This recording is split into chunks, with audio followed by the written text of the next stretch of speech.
तो हेलो मेरे प्यारे बालक बालिकाओं, मैं आपके लिए एक चैप्टर लेके आया हूँ जिसका नाम है क्लास 10th का एक फेमस चैप्टर है जिसका नाम है रियल नंबर।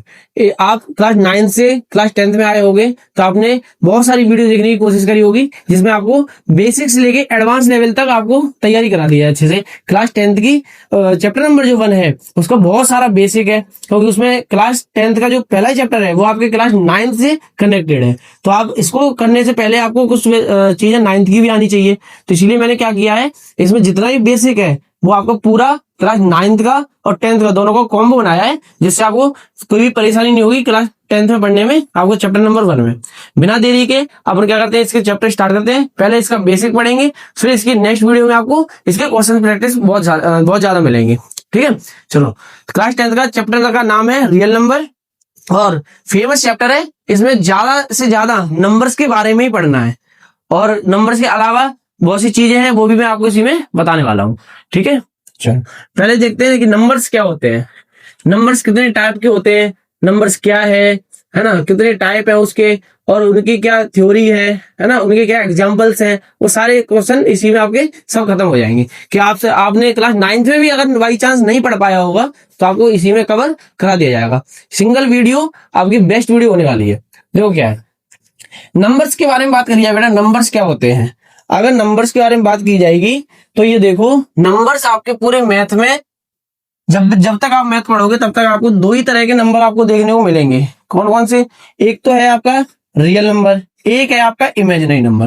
बेटा एक है आपका रियल नंबर, एक है आपका इमेजिनरी नंबर।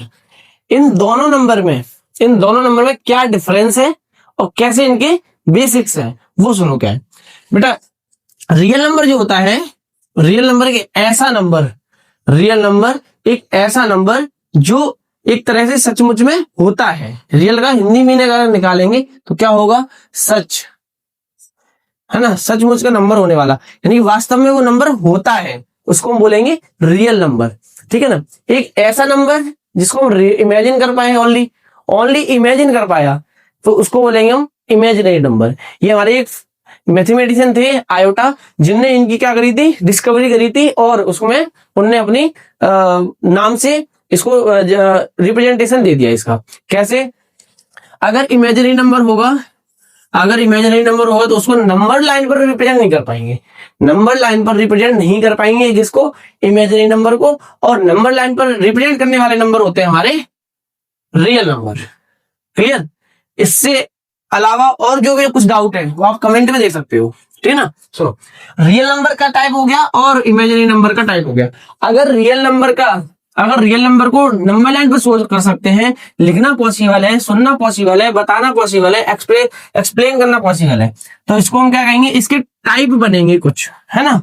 लेकिन वहीं देखा जाए, अगर इमेजिनरी नंबर जो है उसको टाइप क्यों नहीं बने? क्योंकि वो एक ही तरह का नंबर है और उसको रिप्रेजेंट ही नहीं कर पाया, ना ही उसको आगे किसी ने रिप्रेजेंट किया, ना ही उसको नंबर लाइन पर रिप्रेजेंट कर पाए। इससे मतलब क्या होता है कि वो वहीं के वहीं खत्म हो जाता है। क्लियर? इतनी बात क्लियर है बेटा। अब आती है कि रियल नंबर था, उसके कितने टाइप हैं। बेटा रियल नंबर के टाइप होते हैं कितने? 2 टाइप होते हैं। एक होता है बेटा आपका रेशनल नंबर, एक होता है इर्रेशनल नंबर। बेटा रेशनल नंबर और इर्रेशनल नंबर में क्या डिफरेंस होता है वो मैं आपको बताने वाला हूं। देखो क्या, रेशनल नंबर एक ऐसा नंबर, यहां देखते हैं, रेशनल नंबर एक ऐसा नंबर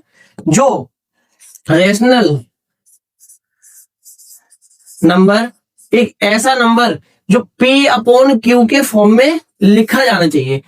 रेशनल नंबर एक ऐसा नंबर जो P अपॉन Q के फॉर्म में लिखा जाना चाहिए। मतलब कहने का है जिसका न्यूमरेटर भी होना चाहिए और डिनोमिनेटर भी होना चाहिए, लेकिन डिनोमिनेटर की जो वैल्यू है वो क्या नहीं होनी चाहिए? 0 नहीं होनी चाहिए। क्लियर है? 0 नहीं होनी चाहिए इसकी वैल्यू, डिनोमिनेटर की, और P की वैल्यू 0 हो सकती है। इतनी बात क्लियर है? अब क्या होता है, रेशनल नंबर के बारे में तो पता चल गया कि P अपॉन Q के फॉर्म में लिख देना, यानी फ्रैक्शन टाइप में लिख देना, वो हमारा क्या हो जाएगा? रेशनल नंबर हो जाएगा। लेकिन यही बात करी जाए कि इर्रेशनल नंबर क्या होता है, तो बेटा इर्रेशनल नंबर के बारे में बात की जाती है कि इनको P अपॉन Q के फॉर्म में नहीं लिख पाते, उनको बोलते हैं इर्रेशनल नंबर। जिनको P अपॉन Q के फॉर्म में लिखना पॉसिबल है ना, उसको बोलते हैं हम रियल नंबर। और उसका टाइप है रैशनल नंबर, ठीक है ना। अब आती है बात कि रैशनल नंबर को पहचानेंगे कैसे। तो जितने भी रूट में नंबर आए, जितने भी रूट में नंबर होते हैं उनको हम बोलते हैं इरेशनल नंबर। जितने भी रूट में नंबर है उनको बोलेंगे इरेशनल नंबर। जितने भी रूट के बाहर के नंबर है, जो रूट से बाहर आ सकता है, जैसे मैंने लिखा 4 है, तो बेटा इसको तो रूट से बाहर निकाला जा सकता है, यानी 2, जो कि हमारा कैसा नंबर हो जाएगा, रैशनल नंबर हो जाएगा। इतना क्लियर है। अच्छा, अब आती बात, अगला टाइप है इसका, जब इरेशनल नंबर के टाइप नहीं बने तो किसके टाइप बनेंगे, रैशनल नंबर के। रैशनल नंबर में क्या होता है, पहला टाइप कौन सा है उसका, रैशनल नंबर में इंटीजर्स आता है। कौन आता है, इंटीजर्स। बेटा इंटीजर्स के दो टाइप है, एक नॉन नेगेटिव इंटीजर्स, एक नेगेटिव इंटीजर्स। पहले तो क्लियर होना चाहिए इंटीजर्स क्या होता है। इंटीजर्स क्या होता है बेटा, इंटीजर्स के लिए बात की जाए कि इंटीजर्स हमारा क्या है। मैंने बोला 3.5, 6.2, 4.3।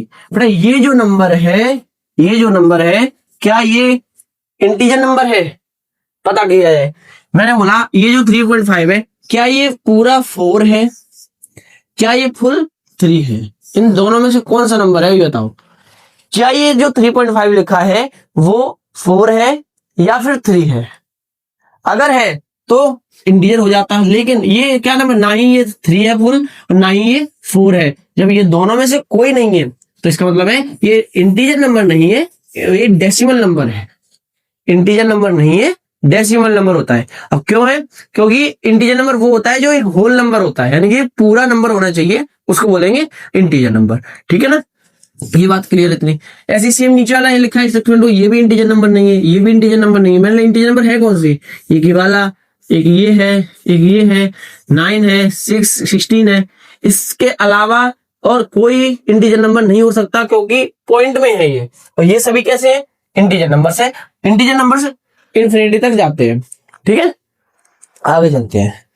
नेक्स्ट टाइप क्या है बेटा, नॉन नेगेटिव। बेटा नॉन नेगेटिव का मतलब क्या है, नॉन नेगेटिव का मतलब होना कि पॉजिटिव होना। अगर वो नेगेटिव नहीं है, मतलब नॉन नेगेटिव का मतलब क्या है, वो नेगेटिव नहीं है तो क्या होगा, पॉजिटिव होगा। अगर नेगेटिव नहीं है तो पॉजिटिव। मैंने लिख दिया +3, +4, +6, +9। इतनी बात क्लियर। ये जो नंबर है हमारे पॉजिटिव इंटीजर्स है, और इनको अगर नेगेटिव में लिख दिया जाए तो हो जाएंगे हमारे नेगेटिव इंटीजर्स। ओके, इंटीजर्स का मतलब एक फुल नंबर।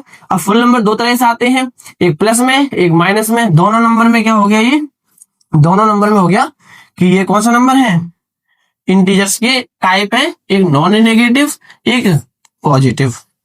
एक नॉन नेगेटिव, एक है पॉजिटिव। तो इसका कौन सा होगा, पॉजिटिव में आएगा नॉन नेगेटिव, और नेगेटिव में आएगा, नेगेटिव में आ जाएगा ये वाला। ओके, चलो नेक्स्ट टाइप कौन सा है, नेक्स्ट टाइप है बेटा इंटीजर्स का ही टाइप आता है एक होल नंबर, उसी का मैंने बताया। तो होल नंबर में दो टाइप होते हैं, कौन से, एक होता है इवन नंबर, एक होता है ऑड नंबर।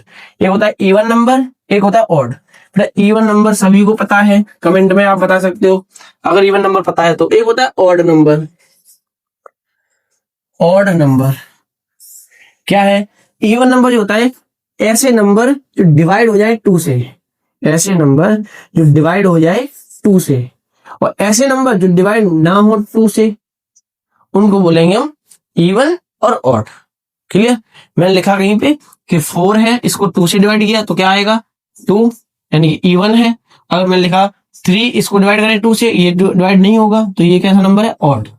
जो 2 से डिवाइड इवन, जो 2 से डिवाइड नहीं तो ऑड। क्लियर, आगे का टाइप क्या है बेटा, आगे का टाइप है नेचुरल नंबर। आगे का टाइप है नेचुरल नंबर। नेचुरल नंबर क्या होते हैं, ये भी सभी को पता होगा। नेचुरल नंबर क्या होते हैं, जो 1 से स्टार्ट होते हैं और इन्फिनिटी तक जाते हैं, यानी 1, 2, 3, 4 डॉट डॉट डॉट इन्फिनिटी तक। तो ये हो गए हमारे कौन से, नेचुरल नंबर। नेचुरल नंबर के अंदर दो टाइप आते हैं, एक प्राइम नंबर और एक कंपोजिट नंबर। इसको मैं आगे अभी एक्सप्लेन करता हूँ। इतने में अगर किसी को बेसिक में अगर डाउट है, थोड़ा सा भी डाउट है, तो बिना देर की आप उसमें कमेंट में डाल दो कि सर यहाँ पे मुझे डाउट है, मैं तुरंत उसी पे वीडियो आपके लिए बनाने की कोशिश करूंगा। ठीक है, और देखो नंबर पहला क्या, नंबर्स है। नंबर्स के दो टाइप है, रियल नंबर, इमेजिनरी नंबर। इसमें से हमारा चैप्टर नंबर जो 1 है वो क्या है, रियल नंबर पे पूरा चैप्टर नंबर 1 बना दिया है क्लास 10th में, है ना। और 9th में कौन सा था, नंबर सिस्टम था, जिसमें ये दोनों टाइप आते हैं, है ना। तो सी के टाइप कौन सा है, रेशनल नंबर है, इरेशनल नंबर है, इंटीजर्स है, होल नंबर है, even number, odd number, natural number और प्राइम नंबर, कंपोजिट नंबर। इनमें ये दोनों नंबर हो गए। अब इसके और भी कुछ टाइप होते हैं जो क्लास 10th के चैप्टर नंबर 1 में ज्यादा इंपॉर्टेंट है, तो उनको मैंने अलग से एक स्लाइड बनाई है जिसमें देखते हैं क्या है। नेक्स्ट ये है, क्या होता है कि प्राइम नंबर, ये है प्राइम नंबर और ये है कंपोजिट नंबर। पहले प्राइम सीखेंगे, फिर कंपोजिट सीखेंगे, फिर हम रिलेटिवली को प्राइम नंबर और twin prime numbers, relatively prime numbers और ट्विन प्राइम नंबर्स ये और देखेंगे। देखो क्या है, यहां पे लिखा मैंने प्राइम नंबर्स क्या होते हैं, यहां पे लिखा मैंने कि प्राइम नंबर्स क्या होते हैं। बेटा प्राइम नंबर्स बताने के लिए हमें एक डेफिनेशन पता होनी चाहिए कि they have only two factors, they have only two factors. इसके पास ओनली दो ही फैक्टर्स होंगे, उसमें भी कौन, एक तो 1 होगा एंड एक खुद होगा इटसेल्फ, एक खुद होगा और एक 1 होगा। मतलब कहने का ऐसे नंबर जो दो ही फैक्टर रखता है और जिसमें से एक तो 1 है और एक खुद है, मतलब अगर एक इटसेल्फ है। कैसे मैं नंबर लिखता हूं, एग्जांपल लिखा मैंने, एग्जांपल लिखा, क्या एग्जांपल है, मैंने लिखा 2 लिखा, 3 लिखा, 5 लिखा, 7 लिखा और 11 लिखा। बेटा इसके कितने फैक्टर हैं, इस 2 के कितने फैक्टर हैं, मैंने बोला ये एक 1 से डिवाइड होता है और ये एक 2 से डिवाइड होता है। इसके अलावा और कोई फैक्टर है क्या, इसके अलावा तो और कोई फैक्टर नहीं है। देखा हमने कि 2 ही फैक्टर रखता है, जिसमें एक तो खुद ही है और एक 1 है, तो ये हमारा कैसा नंबर हुआ, प्राइम नंबर हुआ। दूसरा मैंने बोला 3 क्या है, बेटा 3 भी 3 से डिवाइड होता है, ऐसे ही ये भी 1 से डिवाइड। इसको भी जरा चेक करा तो इसके भी 2 ही फैक्टर रखता है और 2 ही फैक्टर रखने के बाद भी एक तो खुद है और एक 1 है, तो दोनों में से क्या हो गया, ये भी कैसा नंबर, प्राइम नंबर। ऐसे सेम 5, 7, 11, मतलब कहना है दो नंबर ऐसे नंबर जिनमें ओनली 2 ही फैक्टर हो, है ना। एक नंबर के 2 ही फैक्टर हो जिसमें से एक खुद हो और एक 1 हो, उसको बोलते हैं प्राइम नंबर। इंपॉर्टेंट है बेटा ये, इसीलिए, है ना, इसमें स्टार लगा। तो ये हो गया क्या, प्राइम नंबर्स। अब आता है कंपोजिट नंबर, अब आता है कंपोजिट नंबर। कंपोजिट नंबर क्या होता है कि they have more than 2 factor. कितना, more than 2 factor, more than 2 factor. इसका मतलब क्या है, ऐसे नंबर जो 2 से ज्यादा फैक्टर रखते हैं। मतलब मैंने लिखा 4 है, सबसे छोटा, सबसे स्मॉलेस्ट प्राइम नंबर कौन सा है, तो बोलेंगे 2 है। सबसे छोटा कंपोजिट नंबर कौन है, तभी दिखना ये 4 निकल के आएगा। कैसे निकल के आएगा, देखो ये कितनों से डिवाइड होता है, मैंने बोला 1 से डिवाइड होता है, 2 से डिवाइड होता है, 3 से डिवाइड नहीं होता लेकिन 4 से हो जाता है। तो इसके फैक्टर जरा काउंट करो, कितने हो गए, 1, 2, 3। मोर देन 2 फैक्टर हो गए, मोर देन 2 फैक्टर मतलब 2 से ज्यादा फैक्टर हो गए, उसको बोलेंगे हम कंपोजिट नंबर। 2 से कम फैक्टर होंगे या 2 ही फैक्टर होंगे, 2 ही है, उसको बोलेंगे हम प्राइम नंबर। जिसके 2 ही फैक्टर है उसको प्राइम, जिसके 2 से ज्यादा फैक्टर है उसको कंपोजिट। इसके एग्जांपल क्या होंगे, 6 है, 9 है ना, 21 है, ऐसे डॉट डॉट इन्फिनिटी तक जाएंगे। इतना क्लियर है। नेक्स्ट बड़े आराम से समझते हैं, बहुत अच्छा चैप्टर है और बहुत अच्छे से समझ में आता जाएगा पूरा। ये आपने बहुत कम पढ़ा होगा लेकिन नाम तो सुना होगा सभी ने, क्या, रिलेटिवली प्राइम नंबर, रिलेटिवली या को प्राइम नंबर, तो बहुत यूज होने वाला है इसका। रिलेटिवली या को प्राइम नंबर, दोनों में से क्या है, दोनों क्या है, चलिए देखो कि को प्राइम नंबर, इसका लिखा मैंने, जैसे 2 नंबर है, जैसे 2 नंबर हो और वो कैसे नंबर हो, उनके बीच में उन दोनों नंबर के बीच में 1 के अलावा कुछ कॉमन ना हो। मतलब HCF कितना होगा, इसमें हाईएस्ट कॉमन फैक्टर क्या होगा, 1 के अलावा और नहीं होगा। मैंने लिखा क्या कि मान लो 3 है और 5 है, क्या इन दोनों के बीच में, क्या इन दोनों के अलावा और कोई डिवाइड कर रहा है, इन दोनों में 1 के अलावा और कोई नंबर डिवाइड कर रहा है? अगर कोई नंबर डिवाइड नहीं कर रहा तो मतलब समझ लो ये नंबर दोनों कैसे है, को प्राइम है। को प्राइम मतलब जिन दोनों का HCF, इन दोनों का HCF कितना होना चाहिए, 1 होना चाहिए, उसको हम बोलेंगे प्राइम नंबर, नहीं को प्राइम नंबर। क्लियर? नेक्स्ट, इसमें मैं एग्जांपल से लिखूं तो मैंने लिखा 3 लिख दिया एक और एक 2 लिख दिया। अब आप देखो सर, एक प्राइम नंबर है और एक इवन नंबर है, लेकिन वो भी प्राइम ही नंबर है। लेकिन यहाँ पे ये कंपलसरी नहीं है कि यहाँ पे दोनों नंबर प्राइम होने चाहिए, लेकिन को प्राइम बन सकते हैं। कैसे? इन दोनों में भी देखा मैंने तो 1 ही कॉमन है, तो ये भी क्या नंबर हो जाएंगे, रिलेटिवली को प्राइम नंबर। दूसरा मैंने एक और एग्जांपल दिया, 25 लिख दिया और 3 लिख दिया, इन दोनों में भी तो कोई कॉमन नहीं है 1 के अलावा। जब 1 के अलावा कुछ कॉमन नहीं है तो बोलते हैं उनको को प्राइम नंबर। बेटा कौन सा नंबर, को प्राइम नंबर। ये नंबर कैसे नंबर हो गए, को प्राइम नंबर। ये नंबर कैसे हो गए, को प्राइम। ये नंबर कौन से हो गए, को प्राइम। इनको बोलते हैं हम कौन से, प्राइम, और इनको बोलते हैं हम कंपोजिट। अब बेटा एक आता है ट्विन प्राइम नंबर। अगर किसी को पता है तो इसका मुझे कमेंट में आंसर दो, अगर किसी को पता है तो। ट्विन प्राइम नंबर क्या होते हैं बेटा, ऐसे दो प्राइम नंबर्स, दोनों प्राइम नंबर्स होने चाहिए और उनके बीच में गैप होना चाहिए कितने का, 2 का। मतलब मैंने लिखा 3 और 5, क्या बेटा इनके बीच में गैप, इनके बीच में गैप यानी 5 में से अगर 3 को माइनस करेंगे तो क्या 2 का गैप आएगा, आएगा। तो ऐसे दो प्राइम नंबर्स, ऐसे दो प्राइम नंबर जिनके बीच में गैप होना चाहिए 2 का, उनको बोलेंगे ट्विन प्राइम नंबर्स, है ना, ट्विन प्राइम नंबर्स। ऐसे एग्जांपल्स और बनेंगे। मैंने लिखा 15 तो प्राइम नंबर में आता ही नहीं है। मैंने लिखा 5 और 7, क्लियर, 5 और 7, क्या इनके बीच में गैप 2 का है, हाँ है। तो इसका मतलब क्या है, ये भी कैसे नंबर है, ट्विन प्राइम नंबर्स है। इसके एग्जांपल्स आप मुझे कमेंट में दो जल्दी से कि इसके एग्जांपल्स क्या और बन सकते हैं, इसके एग्जांपल्स क्या और बन सकते हैं, आप लोग इसको कमेंट में जरूर बताओ, है ना। चलो इतने ये हो गया किसका, बेसिक हो गया किसका, प्राइम नंबर का, कंपोजिट नंबर का, रिलेटिवली प्राइम नंबर्स का और ट्विन प्राइम नंबर। ये 4 इतने ज्यादा मेन इंपॉर्टेंट है जो आपके पहले चैप्टर में, पहली एक्सरसाइज में या दूसरी एक्सरसाइज में यूज होंगे, एनसीईआरटी में भी, सीबीएसई में भी, है ना। RD Sharma book, RS Agarwal book, कोई सी आप बुक उठाओ उसमें इनसे बेस्ड क्वेश्चन तो आपको जरूर देखने को मिलेंगे, है ना। और जो ये मैं क्वेश्चन करा रहा हूं उसमें आपके सारे RD शर्मा के क्वेश्चन और RS अग्रवाल के क्वेश्चन है ना, एनसीईआरटी एग्जाम्पलर्स, और भी जितने भी आपने मार्केट में बुक्स, आप रेफरेंस बुक जो आप यूज करोगे उन सभी से क्वेश्चंस यहाँ पे आपको प्रैक्टिस करने के लिए जरूर मिलेंगे, है ना। इसलिए इन क्वेश्चंस को जरूर करके जाओ, ठीक है। इतना बेसिक हो गया। अब एक जरा सुनो क्या होता है, ये तुम्हारे चैप्टर से बिल्कुल रिलेटेड है, बिल्कुल। तो क्या है, पहला आता है फैक्टर, दूसरा आता है मल्टीपल, तीसरा आएगा आपका एलसीएम और एचसीएफ। ये दोनों मोस्ट इंपोर्टेंट है, एलसीएम और एचसीएफ।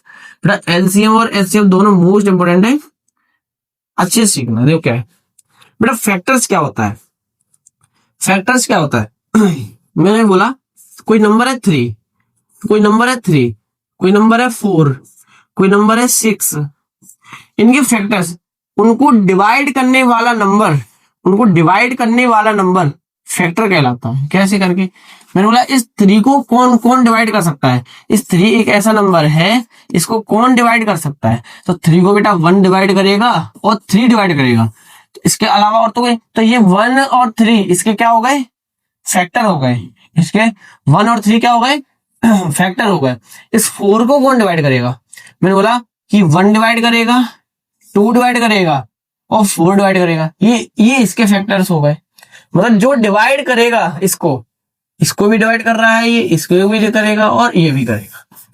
जो ये डिवाइड करने वाला नंबर है उसको बोलते हैं हम फैक्टर।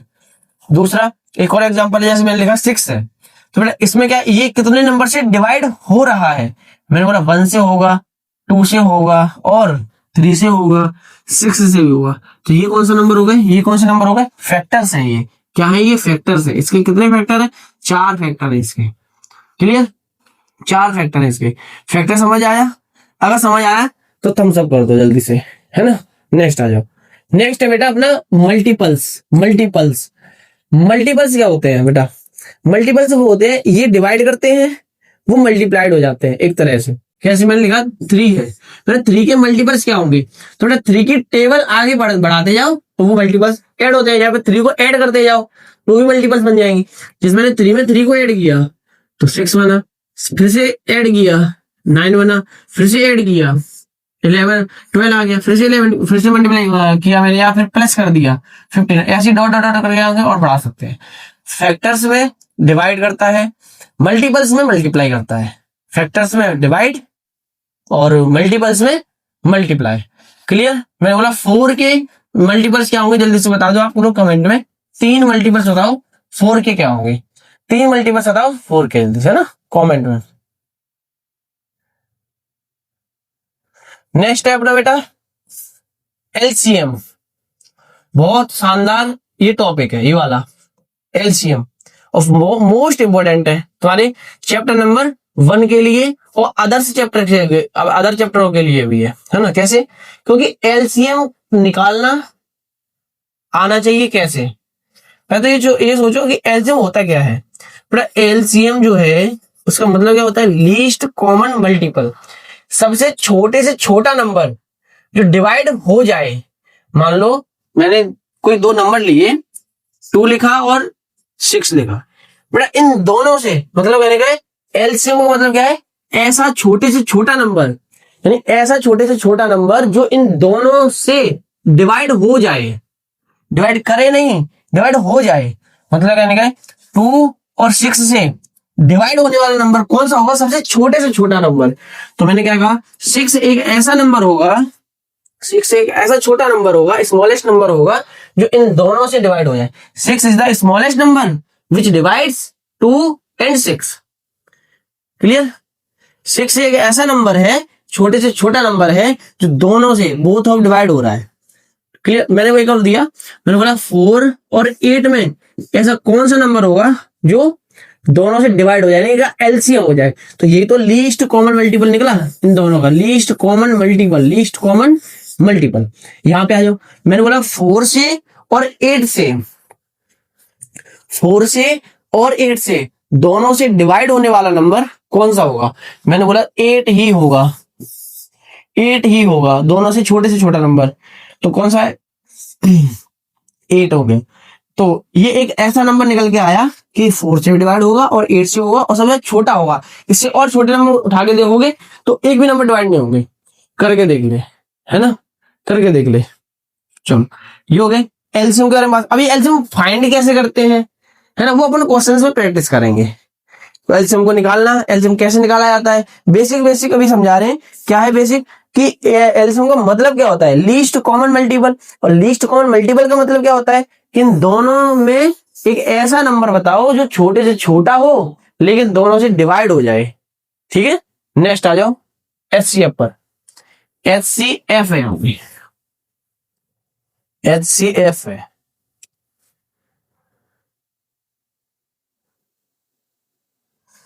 एचसीएफ है क्या? एचसीएफ है ऐसे, वो यहाँ पे देखो, यहीं से जस्ट अपोजिट है। क्या? इन दोनों से डिवाइड होने वाला नंबर चाहिए, इन दोनों से डिवाइड होने वाला नंबर चाहिए, और यहाँ पे दोनों को डिवाइड करने वाला नंबर चाहिए। कैसे मैंने लिखा? मैंने लिखा 4 है, मैंने लिखा 4 है और 8 है, 4 है और 8 है, 4 लिखा और 8 लिखा। इन दोनों से डिवाइड नहीं, इन दोनों को डिवाइड करे, इन दोनों को डिवाइड करे। एक ऐसा नंबर बताओ जो बड़े से बड़ा हो, यहाँ पे स्मॉलेस्ट, यहाँ पे ग्रेटेस्ट, यानी हाईएस्ट नंबर। इसका मतलब क्या है? Highest common factor. बड़े से बड़ा नंबर जो डिवाइड कर दे, यहाँ पे छोटे से छोटा नंबर जो डिवाइड हो जाए। सिंपल लैंग्वेज है। क्या लिखा मैंने? यहाँ पे लिखा कि 2 एक ऐसा नंबर होगा जो इसको भी डिवाइड कर देगा और इसको भी डिवाइड कर देगा। 2 एक ऐसा नंबर होगा जो इसको भी डिवाइड करेगा और इसको भी डिवाइड करेगा। क्लियर? नेक्स्ट आते हैं। मैंने कहा कि बताओ 3 में और 15 में कौन है होगा एचसीएफ। ऐसा नंबर बताओ जो छोटे से छोटा नंबर हो, दोनों को डिवाइड कर दे, दोनों को डिवाइड कर दे। मैंने लिख दिया कि 3 एक ऐसा नंबर है जो बड़े से बड़ा नंबर है ये, इसके अलावा आप दूसरा कर दो कोई नहीं होगा। बड़े से बड़ा नंबर है ये कि इन दोनों को डिवाइड करेगा, इसके अलावा और कोई नहीं होगा। करके देख लो ये वाला भी। क्लियर? देखो नेक्स्ट वाला ये क्या है, मैंने लिख दिया, बताओ आप लोग बताओ कमेंट में। मैंने लिखा 28 और 7, इन दोनों का यहाँ पे HCF क्या आएगा, यानी छोटे बड़े से बड़ा नंबर बताना है जो इनको डिवाइड कर दे और यहाँ पे डिवाइड हो जाए। दोनों में सिंपल तरीका, लैंग्वेज डिफरेंस क्या है, यहाँ पे डिवाइड होने वाला नंबर चाहिए, यहाँ पे डिवाइड करने वाला नंबर चाहिए। और नंबर दो ही है, यहाँ पे भी दो है, यहाँ पे भी दो। नंबर 3 हो सकते हैं, 4 हो सकते हैं, 10 हो सकते हैं, 20 हो सकते हैं, नंबर कितने भी हो जाए। क्लियर है? क्लियर। नेक्स्ट पे आते हैं। अगर इतना अच्छे से समझ आया तो जल्दी से थम्स अप कर दो, है ना। नेक्स्ट अब करेंगे बेटा क्वेश्चन की प्रैक्टिस। क्या है? क्वेश्चन की प्रैक्टिस। अब पता है कि कैसे निकाले जाएंगे ये पॉजिटिव इंटीजर्स के प्रोडक्ट, प्राइम फैक्टर वगैरह, ये सब कैसे निकाले जाते हैं। तो पहला क्वेश्चन है बेटा, आपको इस स्क्रीन पे दिख रहा होगा 140, दूसरा है बेटा 156, तीसरा है 234, है ना, फोर्थ है 3825, फिफ्थ है 5005, सिक्स्थ है 7429। बस क्लियर? ये आपको इनके क्या करना है, प्राइम फैक्टर निकालने हैं आपको। अगर इस वीडियो को देख के जाओगे आप एनसीईआरटी ऑटोमेटिक कर लोगे। फुल एनसीईआरटी कवर्ड है इसमें, प्लस आर.डी. शर्मा है और प्लस आर.एस. अग्रवाल भी है। क्लियर? देखो सबसे पहला क्वेश्चन उठाते हैं, बड़े आराम से करेंगे बिल्कुल। पहला क्वेश्चन क्या है 140। बेटा इसके में क्या करने, प्राइम फैक्टर करने हैं कि बताओ प्राइम फैक्टर क्या है इनके। प्राइम फैक्टर, मतलब जब भी प्राइम फैक्टर की बात आए, जब भी बोले कि प्राइम फैक्टराइजेशन मेथड यूज करो, अभी यहाँ पे नहीं लिखा लेकिन क्वेश्चन में क्या है, प्राइम फैक्टराइजेशन का मेथड यूज करो। मतलब प्राइम फैक्टराइजेशन मेथड कोई दूसरा अलग से कोई मेथड नहीं है, ओनली उसको एलसीएम का ही नाम दे देते हैं प्राइम फैक्टराइजेशन मेथड। क्या लिख दिया मैंने कि बताओ प्राइम फैक्टराइजेशन मेथड। मैंने लिखा प्राइम फैक्टर्स आर क्या होंगे, यानी 140 के प्राइम फैक्टर क्या होंगे। बेटा 140 के प्राइम फैक्टर क्या होंगे, तो मैं लिख दिया कि 140 के जो प्राइम फैक्टर होंगे बेटा क्या होंगे। सीधा मैंने क्या लिया, 140 का एलसीएम लिया, क्या आएगा बेटा 2 से डिवाइड किया, क्या 70, फिर 2 से डिवाइड करा 35, फिर मैंने 5 से करा 7 और 7 से किया 1। ये होगा इसके प्राइम फैक्टर। इनको लिखना है प्रोडक्ट में। कैसे? पहले का 2 कितनी बार, 2 बार, 5 कितनी बार, 1 बार, और ये 1 बार। क्लियर? क्लियर है क्या? क्लियर है क्या? मैंने लिखा इसको एक तरीके से और लिख सकते हैं, 2 की पावर 2 मल्टीप्लाई 5 की पावर 1 मल्टीप्लाई 7 की पावर 1। ये इसका फाइनल आंसर हो गया। आप लोगों को अगर समझ नहीं आया तो कमेंट में बताओ जल्दी से। ठीक है, बहुत आसान पढ़ेंगे, बेसिक से पढ़ेंगे और लेवल अप होता जाएगा धीरे धीरे, है ना। देखो पहला क्वेश्चन क्या था कि सीधे सीधे मुझे क्या पूछे थे, प्राइम फैक्टर्स, और सीधे मैंने कैसे निकाले, एलसीएम से निकाले। प्राइम फैक्टराइजेशन मेथड बोलेगा तब भी एलसीएम निकालो, एलसीएम बोलेगा तब भी एलसीएम निकालना है। क्लियर? नेक्स्ट देखो बेटा, नेक्स्ट क्या है, दूसरा नंबर यहीं पे। दूसरा क्या बोला है, 156 के निकालना है।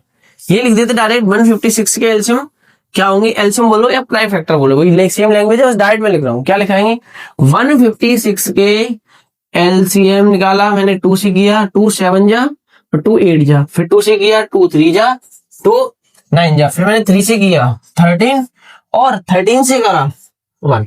बेटा ये क्या आ गया हमारा, प्राइम फैक्टर हो गए। अब यहाँ पे प्रोडक्ट में लिख दो, 2 मल्टीप्लाई 3 मल्टीप्लाई 13, 2 मल्टीप्लाई 3 मल्टीप्लाई 13, ये क्या होगा, इसके प्राइम फैक्टर हो गए। प्रोडक्ट में कैसे लिखना है, 2 की पावर 2 लिख सकते हैं इसको, 3 की पावर 1 ले सकते हैं और 13 की पावर भी 1 ले सकते हैं। क्या किसी को दिक्कत परेशानी, डाउट परेशानी हो तो कमेंट में लिख दो कि सर डाउट परेशानी है मुझे, है ना। थर्ड नंबर क्या है, थर्ड नंबर में आपको दे देता हूं होमवर्क में, चलो मैं ही कराता हूं। थर्ड नंबर में लिखा 234 के क्या होंगे, 234 के एलसीएम क्या होंगे, या फिर एलसीएम ना पूछ के उसने क्या पूछा, product of the its prime factor, मतलब कहने का है प्राइम फैक्टर के प्रोडक्ट बताने हैं, प्राइम फैक्टर के प्रोडक्ट बताने हैं। लिख दो यहाँ पे, मैंने लिखा 234 234, क्लियर।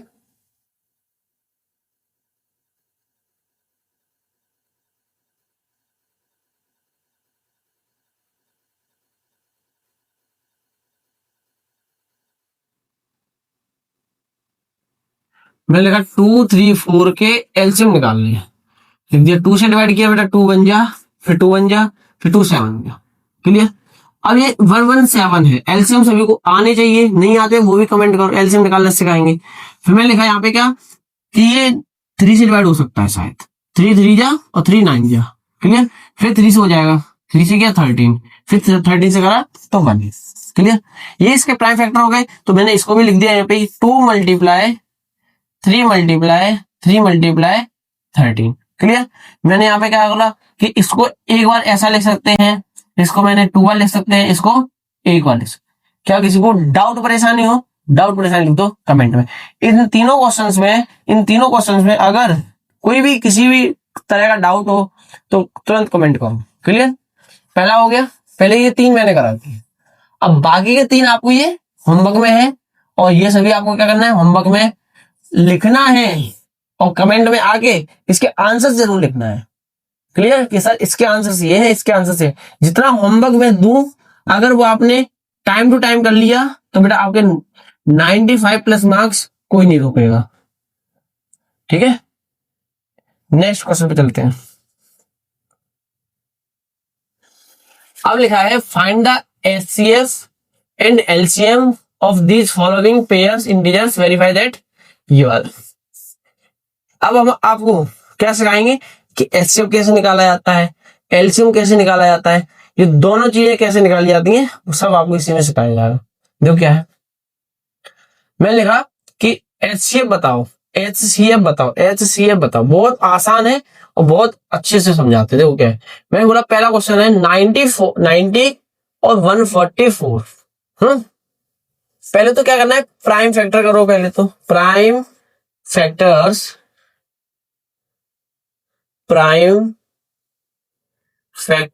आर, प्राइम फैक्टर कर लो पहले किसके, 90 के और 140 के, 4 के है ना, और 144 के, क्लियर।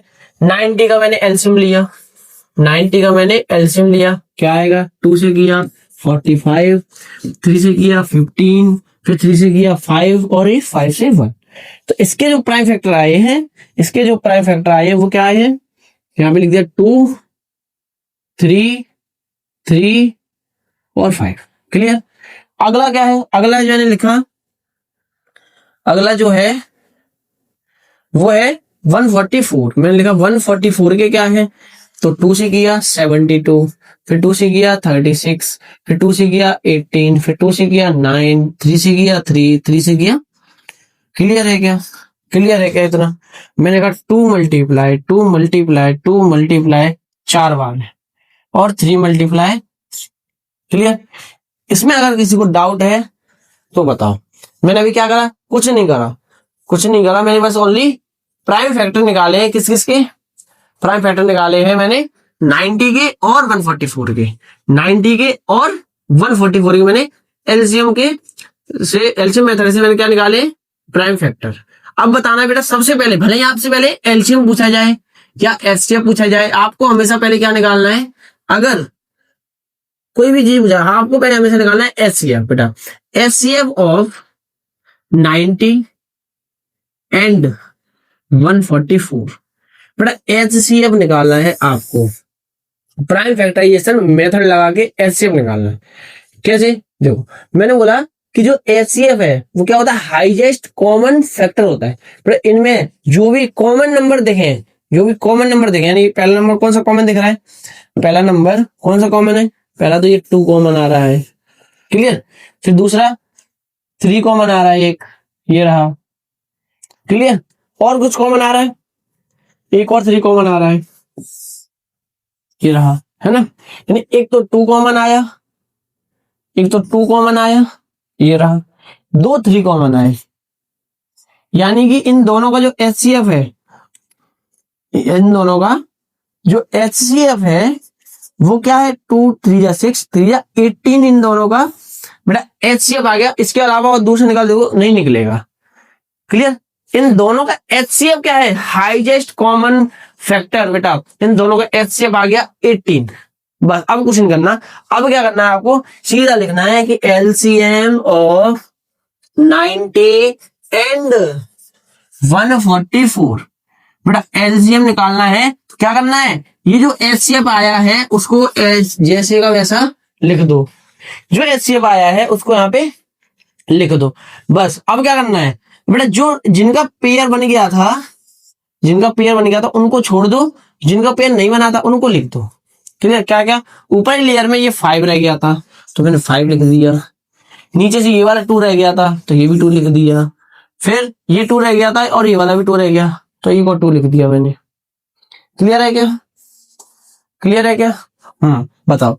अब मल्टीप्लाई कर दो बेटा, इधर से कर दो, 2 3 2 2 जा 4 4 2 जा 8 8 5 जा 40 40 का मल्टीप्लाई करेंगे 18 में बेटा, 40 का मल्टीप्लाई करो 18 में, डायरेक्ट कर देते हैं, 18 4 जा, यहाँ पे जो कैसे कर दो, इधर से कर दो या इधर से कर दो। क्लियर, मैं पहले 4 का कर देता हूँ, 4 8 जा कितना होता है 32, 4 1 जा 4 और 3 7, यानी 18 4 जा 72 होता है, और एक जीरो लगा दो, क्या आ गया 72, यानी 720 क्या है हमारा इसका एलसीएम है। एचसीएफ कितना, एचसीएफ है 18, एलसीएम है कितना, एलसीएम है कितना 72। बेटा इन दोनों का जो इन दोनों नंबर का एलसीएम और एचसीएफ पूछा जाएगा तो आप क्या बताओगे कि ये एचसीएफ है और ये एलसीएम। निकालने का तरीका कैसा है, प्राइम फैक्टराइजेशन मेथड, मतलब कहने का एलसीएम मेथड। क्लियर, अब ये क्वेश्चन यहाँ पे खत्म नहीं हुआ, अभी आगे एक और बोला है कि इन दोनों के जो आंसर आएगा फिर एक वेरीफाई करना है, किसको वेरीफाई किसको करना है, LCM into HCF is equal product of the two number, two integer, product of the integer. बेटा ये फॉर्मूला होता है, बहुत फेमस फॉर्मूला है, यहाँ लिखो वेरीफाई, वेरीफाई क्या लिखा मैंने कि LCM multiply HCF is equal to the product of two number, बेटा LCM into HCF equal product of two number. ये बहुत फेमस आइडेंटिटी कह लो, फॉर्मूला कह लो, है ना, तो ये आता है पेपर में, प्लस इसी पे बेस्ड क्वेश्चन ज्यादा सॉल्व करने होते हैं, इसी पे बेस्ड ज्यादा क्वेश्चन सॉल्व करने। अब इसमें क्या करना बेटा, ये वेरीफाई है कि जो ये क्वेश्चन हमने करा है ये सही है कि गलत है, ये क्वेश्चन जो है वो मैंने करा है वो सही है कि गलत है, इसको चेक करने के लिए है। और बेटा ये फॉर्मूला लगेगा कहाँ पे, ओनली जब 2 नंबर होंगे। ये फॉर्मूला जो है वो कितने नंबर के लिए वैलिड है, ये नंबर ये फॉर्मूला ओनली 2 नंबर के लिए वैलिड है। ठीक है, यहाँ पे लिखा मैंने एलसीएम कितना आया था इनका, एलसीएम आया था 720, एलसीएम आया है 720 इंटू एचसीएफ कितना आया, एचसीएफ आया बेटा 18। क्लियर, इन दोनों को मल्टीप्लाई कर लो, तो इधर आ जाओ, नंबर्स कौन से थे हमारे दो, 90 और 144। अब मल्टीप्लाई करने के बाद इन दोनों का आंसर इक्वल आना चाहिए, क्या आना चाहिए, इन दोनों का नंबर, दोनों का आंसर इक्वल आना चाहिए। जब इक्वल आएगा तभी हम कह सकते हैं ये आंसर हमारे जो हमने करा एक वाला क्वेश्चन वो एग्जैक्ट बिल्कुल सही है। क्लियर, चेक करते हैं, पहले इधर का मल्टीप्लाई कर लेते हैं, डायरेक्ट 9 का कर देते हैं, एक जीरो लगाते हैं, एक जीरो लगा लिया, 9 4 जा 36, 3 कैरी, 9 4 जा 36 और 3 9 39, 3 कैरी, 9 1 जा 9 और 3 12। अब बेटा इधर का मल्टीप्लाई मैंने कर लिया, ये मल्टीप्लाई करोगे ना सेम आएगा, मल्टीप्लाई करने की जरूरत नहीं है, आप चाहो तो चेक कर लो कैलकुलेटर से। दोनों का आंसर क्या है, बराबर, यानी कि LHS equal to the RHS। ठीक है, LHS equal to the RHS। अगर ये दोनों इक्वल है, अगर ये दोनों इक्वल है तो बेटा ये कैसे नंबर है, ये नंबर जो हमने करा है वो बिल्कुल एग्जैक्ट सही है। क्लियर, कैसे, देखो मैंने पहले क्या निकाला, इसका एचसीएफ निकाला, फिर क्या निकाला मैंने एलसीएम निकाला। एलसीएम निकालने के बाद फिर मैंने निकाला इन दोनों का वेरीफाइड रिलेशन। ये रिलेशन जो है वो इतना इंपॉर्टेंट है, इस पे डायरेक्ट बेस्ड, इसी पे बेस्ड क्वेश्चन आते हैं। सीबीएसई बोर्ड ने बहुत बार क्वेश्चन पूछे हैं इस पे बेस्ड। क्लियर? एक क्वेश्चन। अब इसके ये वाला क्वेश्चन एंड ये वाला, 3 क्वेश्चन है, इनके भी आपको क्या बताने होमवर्क में दे रहा हूं। इनके एचसीएफ आप आके कमेंट में करोगे कि इसका एचसीएफ सर ये वाला है, इनका एचसीएफ ये वाला है, इनका एचसीएफ। बड़ा मोस्ट इंपोर्टेंट क्वेश्चन ये वाला है। मोस्ट इंपोर्टेंट क्वेश्चन कौन सा है? ये वाला क्वेश्चन आपको जरूर करना है, कमेंट में आंसर देके जरूर जाना है। कॉपी पेन निकाल लो, कॉपी पेन करके इसका आंसर निकाल के दे दो कमेंट में। क्लियर? नेक्स्ट इतना अगर बेसिक समझ में आया, क्वेश्चन प्रैक्टिस करें कुछ, अगर अच्छे समझ में आया तो वीडियो कमेंट करके जाओ, और नेक्स्ट वीडियो में आप क्या नया चाहते हो उसके लिए आप कमेंट करो। ठीक है?